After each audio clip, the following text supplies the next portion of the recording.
Thank you so much for joining us. We are now over a month into our Ag Careers Q&A sessions. So we appreciate all of you that have came in and sat with us and got to know different ag professionals around the valley. I'm going to go ahead and introduce Miss Haley Camarena. She is going to introduce our speaker and tell you a little bit about why we're doing this program. So Haley, go ahead and take it away. My name is Haley Camarena. In this year's leadership class, I am the chair for the Career Success Committee. In the beginning of the year, me and my committee had discussed in breakout rooms some ideas that we can do throughout the year, and we thought since we are virtual, the best thing to do would be guest speakers virtually. We were fortunate enough to partner up with FarmSmart and explore the Imperial Valley Ag Careers via Zoom every Thursday. It has been a great opportunity for our Centro and other chapters to expand their knowledge on agriculture. We have reached out to many people in the Imperial Valley, and they have came to speak to us, and I hope you guys have enjoyed their presentations. But today, our guest speaker is Shelby Dill, the Executive Director for the Imperial Valley Vegetable Growers Association. Thank you. Hi, everyone. I'm very excited to be here. I'm very humbled that you would ask for me to come speak. So I'm just going to go and quickly introduce myself, tell you just a little bit about me and how I got to be in the position that I am in. So like Haley mentioned, I'm the Executive Director of Imperial Valley Veg Growers. I'm also the Executive Director of an organization called COLAB, that stands for Coalition of Labor, Agriculture, and Business. So we do work with agriculture in both organizations, but just for the sake of focusing a little bit better today, we're just going to talk mainly about Imperial Valley Veg Growers. So I'm a Valley native, born and raised in Brawley. I graduated from Brawley High School in 2016 and graduated from Oklahoma State University back in May. So that's just a little bit. I've always been super passionate about agriculture. Started showing cattle when I was 9 years old, showed every animal you can think of, pigs, sheep, dairy cattle, a pygmy goat 1 year, couple years, I don't know. So I knew going into college that I wanted to be involved in the cattle industry. I was really focused in on the cattle industry and I wanted to do something in feedlots. So my goal going into college was to return back to the Imperial Valley at some point and work in the feedlot industry. I started doing a lot of work with the cattle industry while in college and realized that although I loved it and I was super passionate about it, it just wasn't my calling. And that's when I switched my major to agricultural education. I really wanted to be an ag teacher. I thought that was my calling at the time, and I loved it. I was student teaching up until May, when sadly schools, as we know, were shut down for the rest of the summer. I had to cut my student teaching experience short. And I returned here, and I was super fortunate that as soon as I returned here, I had an interview for this job, and I ended up getting it. So I came back, I think, early April, and by the end of April, I started in this position. And actually, I was an intern for Imperial Valley Veg Growers before starting here. So I did have a little idea of what was going on, and that's more advice I'm going to get to in a second of internships, jobs, highly recommend them. So that's a little bit about me. So now I want to talk just a little bit about what we do here at Imperial Valley Veg Growers. We're a nonprofit membership-based organization. We represent mainly vegetable growers here in the valley, but you don't have to be a vegetable growers to join. You can an associate membership. So if you sell pipes, like sprinkler pipes to vegetable growers, we'll take you in as a member, just some way tied to the growing industry here in the valley. Every day is something different. Yesterday we got a call that there was a new E. coli outbreak, and that's usually tied to lettuce, which is one of the main commodities that our farmers do grow here in our organization. So We don't really know much information about it, but there's always something going on here, and every day is a different day, which is why I absolutely love it. What I usually do a day, what my daily schedule looks like, it changes. I've never had one day that was exactly the same, but that's part of the reason why I love it so much. So it's a lot of just issues that a member has or something that's going to affect our industry. I'm kind of the one that hopefully finds a solution for it. If not, I just keep everyone involved and engaged in the loop of what's going on. So in high school, I was involved in FFA as well as 4-H, but I took a lot of agriculture classes. So that helped me moving on into college. I already had a little basis of the agriculture classes that I was going to have to take. I had two jobs in high school that were both involved in agriculture. One was working directly for a farmer. I would go out and test crops for him. I would sample them randomly and send them off to a lab. Another time, I drove tractors for 4 years up and throughout college. So that also prepared me when I got to college a little bit more about the farming industry. Like I said, I thought I was going to be involved in feedlots. So going into college, my major was agricultural business with a focus on farm and ranch management. So I took a lot of business classes. Later on, when I found out that I wanted to become an ag teacher, it was really exciting because ag teachers, as you guys know, they do so much. They have to be very diverse. So one day I was learning how to weld, or how to teach students how to weld. The second day I was learning how to build a cornhole board. That was actually one of my finals for a class, was building a cornhole board. And then your horticulture, animal sciences classes, just a broad generalization in the ag industry, which I absolutely loved. And then that'll helped me when I got into this role, because we do face so many diverse issues that it was great for me to have a general knowledge of everything that was going on. And the way that I explained my college education was, instead of being super knowledgeable in one area, if you're studying animal science, you're only really going to know a lot of information about animal science. I was fortunate in the fact of I know a little bit of a lot, which again was really helpful for me going into this role. So it's a little bit how I got here. And then as far as advice, I went throughout high school, throughout college, I was very stubborn in my thought process. Shannon can attest to that, a very stubborn person. I was never going to go to the same college that my brother and sister went to. I ended up going there. I was never going to do anything but work in the feedlot industry. Not doing that. I was never going to return home to the Imperial Valley. Well, now I'm here. So I think being fluid in just your options, because if I said that I would never go to Oklahoma, I wouldn't be here in this position today. I can tell you that for sure. My experience would be a lot different. And so I think just being fluid is the number one piece of advice I can get. And then as far as being prepared for the real world, take internships.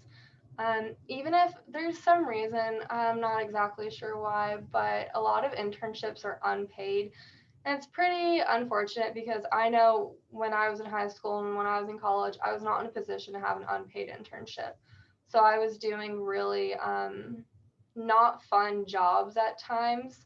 I was working 2 jobs throughout college. I was working one on a cattle operation where I was there every morning and every evening and on the weekends, and it just wasn't fun. And then I was also working another job in the college.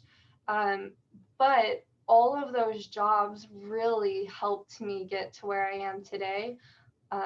Like I said, I drove tractors for 4 years. Well, my last year in college, I realized that my resume wasn't super diverse. I did have a couple jobs on there, but there's only so many years you can drive a tractor without completely burning out. So I called up Kay Pricola, who was the executive director of Imperial Valley Veg Growers at that time. And I only really knew of veg growers because I had received some scholarship offers from them throughout the years, which if you're a senior, please apply for our veg grower scholarship. If you're majoring in an ag field, I definitely recommend it. But that was the only reason I knew anything about them. I called her and said, please let me just follow you around for the summer. I don't need to get paid. It'll be fine. But yeah, had I not done that, I really would not have had this job, because once she realized she was going to retire, she called me and said, hey, please apply for it. And yeah, and I did, and now I'm here. So I think that helped me. More advice: get an internship, get a job while you're in if you can get it in high school, that's great. If not, certainly while you're in college or after, because it really does help you prepare for the real world. I see how I came out of college, and then my sister, who's 2 years older than me, she never had a job throughout college or high school, and that's just because she had a hard major, and she was really, really focused on her studies. And not to say I wasn't, I definitely was, but if I got a B or a C here, it wasn't the end of the world for me, whereas she had to have straight A's.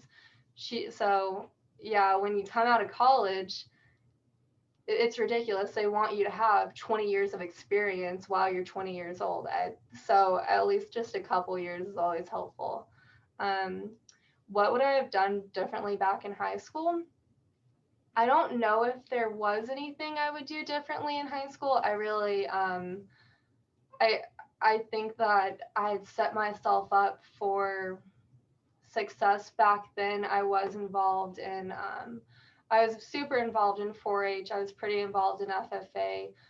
All those helped me get to where I was going. I would have taken my studies way more seriously. Freshman and sophomore year, I slacked so hard because I just did not care. I was involved in I was involved in sports. I had, like I said, 1 million animals at fair every year.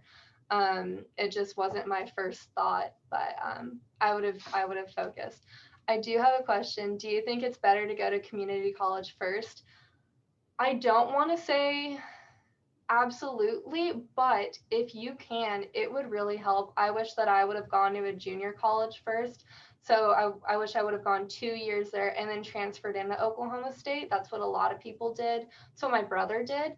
And you save so much money because you're getting your general education out of the way. So it is a really smart choice. I had a few friends who they would go to a community college or go to a junior college, and then the transition to a larger college is kind of tough on them. But for financial reasons, and it's a better transition some points, because we're used to our small high school classes and our one-on-one relationships with our teachers. And then you go into this massive auditorium where you're one student out of 200 in one classroom, and you don't get to have those relationships. So it is a good transition.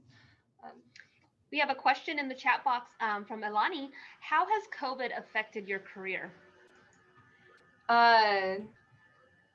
It's been interesting, to say the least. I really wasn't involved in this before COVID, other than my internship here. But I don't get to meet anyone face to face. So I have these Zoom calls all the time, which I'm actually very fortunate for, because if not, I'm in meetings all day. I would spend all of my days just driving around. But it's just really not being able to make personal connections with people. I get to talk to them on email or phone calls or Zoom, but there's just something special about shaking someone's hand and meeting them in person. So that's kind of the hardest part for me. what was the hardest part leaving the ag teacher route? That's a really good question. I really miss being involved, just getting to talk to students every day. I love teaching. I eventually want to get back to it at some point. But right now I think this is the route that I'm going. But yeah, I really miss teaching, and I was really bummed out that that I had to leave when I did. I thought for some reason those extra 2 months were going to make a huge difference for me. What internships would you think is best for newcomers? I think it depends on what field you're going to want to go into. If you see yourself, you want to be a farmer, I think an internship with any grower is helpful. And it doesn't even have to be an internship. You don't have to follow someone around all day. You could, like I said, I worked for farmers to drive tractors, and I got to talk to other farmers. So I was able to make connections. So it just kind of depends on where you want to go. Does your job have room for growth? Is there opportunity to reach higher positions in possibly bigger companies or associations? My job itself, zero room for growth. I'm the only one here. I'm the highest I'm going to get. And I knew going into this position that was going to be the case. I can use this position as a stepping stone. I can certainly do that. I can certainly transfer to bigger organizations, no doubt. But my job position as it stands, I don't have any room for growth. Did anything about this job surprise you? Oh, yeah. I didn't realize how diverse the issues that the membership faces are. And I think that was the craziest thing to me. It's not just, I don't have a single day that's ever the same. And I didn't realize that going in. I thought I was going to have some sense of stability. But I don't. So I think that surprised me the most, just how diverse it can get here. If you were to teach again, where would you teach, or where would you go? I would like to stay in the Imperial Valley. I'm not set on any specific school, but I really wanted to go teach in Oklahoma. That was always my goal, but since moving back, I couldn't see myself ever leaving again. Growing up, I always said that I was gonna move out of the valley and never ever return. And I think a lot of us in high school probably can agree to that. Like, oh, I'm gonna get out of here any chance I can get. But yeah, no, I love it here. If you just to touch on that, now you talked about like when you were in high school thinking I never want to come back to the valley. Do you have a different perception of that? I know you came back to the valley, but just to tell other students, I had that same perception, but now it's completely changed. Yeah, no, I think that's so funny, because even when I was in college just a year or so ago, I was like, I'm not going back home. And then I was never homesick in college. I never really missed it, but I appreciated the time I was here. And now that I'm back, I can't see myself going anywhere else. I love it. I love the people here. We really are fortunate to live where we do, even though I know it's hard to think of that sometimes while we're here, but we really do. We really are fortunate. If you become an ag teacher, what would be the class you would want to teach most? And then Mrs. Mayo said, did you get to teach welding in your student teaching? So to answer Bella's question, what class would you want to teach? I taught welding in student teaching, and actually our welding program, and I taught at Oologah. Our welding program in Oologah was incredible. It was so big, and we would go to welding competitions, and we'd go compete across the state, and I would show up there. And Oklahoma, the people there are so kind of close-minded, so when I would walk up to the competition with all my little high schoolers, they would just judge me, and they would think that we'd lose, and we'd win every time. And I'm not taking credit for that. These kids are just incredible, but I love teaching welding. So that was a lot of fun. And it's really hard because a lot of the boys there were, they didn't think that you know, a female could go in and start teaching welding. And yeah, you just gotta be confident and show them that you can do it. And if you can do it, just be honest. Be upfront with people. So yeah, that's a really good question, Stephanie. It When I was in college, like I said, I was working on that cattle operation, and luckily my boss was really, really great and really understanding. But a lot of people in Oklahoma definitely have those views, and he just taught me to be confident. And I always had to work way harder than any of the guys working there, but since I was such a hard worker, that kind of changed my personality in a way. When I, like Stephanie said, I work with a lot of old grumpy farmers, and it's not easy for a 22-year-old girl to come in here and then change things up a bit, but just being very confident in what you're saying goes a long way. Since you were in FFA, did you do veg crop, or would you have done veg crop if you knew? I definitely would have. I went to Brawley, and I don't know if Brawley's changed much, but back then we didn't do a single CDE. We didn't do anything. I think the only thing I ever did was Creed. I didn't do much, and I wish, going back in high school, I wish I would have been a bit more aware of all of those possibilities. I didn't know any about that until I majored in ag education, that I realized that there's a lot of possibilities to offer. Who taught me to drive the tractors? I worked for, he wasn't necessarily a farmer, he was a contractor, so the farmers would contract him to whatever it was, disc or plow the field or anything like that. And he taught me how to drive them. I didn't realize how much technology was involved in these huge tractors. It's a lot of technology. So GPS, most of the tractors nowadays, depending on what you're doing, is a GPS system. So you touch a button and it takes you across the field, and then you pull the implement up and then you turn it around and do it again. And that's the easy part. The hard part is when you start breaking stuff, which is always going to happen sometimes more than others. And then you have to learn how to fix it.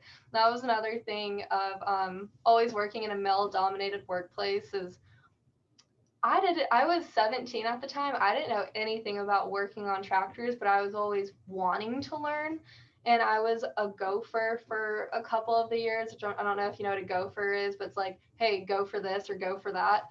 And that was my job, and that's how I learned. So when I would break stuff, I was able to fix it the next time. And that was also very helpful.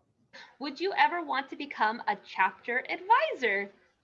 Yeah, I'm not sure.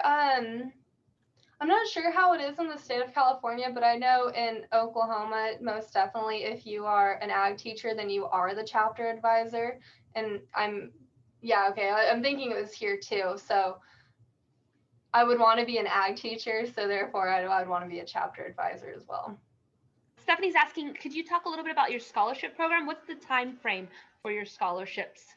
Good question. Yeah, our scholarships, I believe they're open in March and close in April. I'm not exactly sure. Once we are getting a little bit more into that, I'm going to send all the information out to your ag teachers. So you'll know more about it. You do have to major in an ag field. So ag business, ag education, whatever that may be, ag leadership. And it's very simple. I mean, I got it for 4 years, so it's not that hard to get. Then we do have certain requirements like a 2.5 GPA and some other things, but I definitely recommend applying for it. Now, I have a question while we're waiting for more students' questions. Do you have any internships with you, like during the summer or during the school year for students? Yeah, I was reached out to by a local ag teacher from another chapter, and she said, because kids aren't showing animals this year, they need a different SAE. Would you please take on an intern? And I mean, I was just an intern, so it felt weird that I was going to get an intern. But yeah, we do offer internships. So I currently have an intern, and she'll be with us for I think till June. Um, and so that's one thing. Yeah, we're going to offer it again this summer.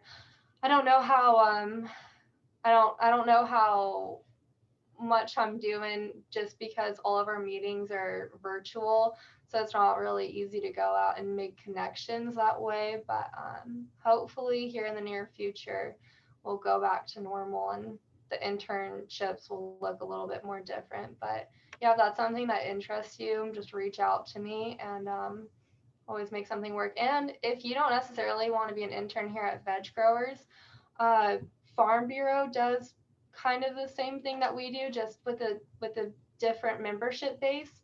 And I know that they take interns, or we could always connect you to one of our members, either a farmer or a cattleman or whoever that would accept an intern. Yeah, so someone asked me what colleges do you recommend or what programs do you recommend in those colleges. It depends on it depends on your personality, honestly. I never say never, but I don't think I could have ever seen myself going to a college in California. I didn't apply to a single college in California. There's different colleges that are known for their ag programs. And if you're looking at California, Cal Poly San Luis is great, Fresno's great, Pomona's great. There's various. If you want to find yourself in the Midwest, like I knew that I was going to, I only applied to one college, and it was Oklahoma State University, and I just prayed to the good Lord that I was going to get in because I didn't have a backup plan. That was the only choice I had. I love Oklahoma State. Their ag program's great. The people are great, but I'm biased. Kansas State is also really good. There's a lot of good schools in Texas to go to. I could talk for hours just how great Oklahoma State is. So I won't do that to you guys, but I do love it there. Well, Shelby, this is the end of our time with the Q&A session. I just wanted to thank you so much for joining us today. So thank you to all our participants as well. We appreciate you being engaged and asking questions. Thank you guys for letting me come and speak. I appreciate it. Let anyone know if you have any questions for me.